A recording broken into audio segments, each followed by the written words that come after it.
আজকে আমাদের রুমের জন্য একটা এসি ইনস্টল করব। আর দেখতে পাচ্ছেন এটা গিরি ব্র্যান্ডের ইনভার্টার দেড়টনের একটা এসি। এই সেম এসিটা আমার দোকানেও আছে, আর এই এসিটাই আমরা এখন আজকে আমাদের রুমে ইনস্টল করব।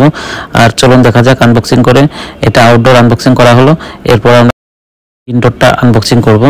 আর আউটডোরটা আনবক্সিং আমরা আমাদের ডাইনিং রুমে করলাম, ইনডোরটা আমরা রুমের ভিতর করব। এই যে দেখতে পাচ্ছেন ইনডোরটা আনবক্সিং করছি এখন আমরা, এই মিস্ত্রি ভাই আনবক্সিং করছে। এর ভিতর কি কি আছে দেখতে পাচ্ছেন, কিছু ম্যানুয়াল আছে আর একটা রিমোট আছে। রিমোটটা এসির ভিতরে, এই জন্য আমরা খুলে দেখতেছি। এই যে দেখতে পাচ্ছেন আনবক্সিং হয়ে গেল। এখন আমরা ভিতর থেকে আমরা এসির রিমোটটা বের করব।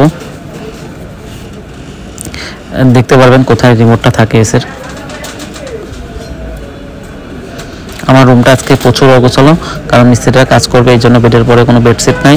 আর বেডশিটগুলো এক সাইডে রাখা হয়েছে, আর এইদিকে আরেকটা বেডশিট পেরে দেওয়া হয়েছে। দেখতে পাচ্ছেন এখানে টেপগুলো তোলা হচ্ছে। এই যে দেখতে পাচ্ছেন এর ভিতরে এসি রিমোট থাকে। এই যে রিমোটটা বের করা হলো, আর এই রিমোটটা দাম অনেক বেশি, এই জন্য এটা ভিতরে দিয়ে দেয়। আর দেখতে পাচ্ছেন দুইটা ভাই আজকে আমাদের এসি ইনস্টল করে দিবে। এটা আমার রুম, দেখতে পাচ্ছেন কতটা অগোছালো, খুবই খারাপ অবস্থা আজকে আমাদের রুমের।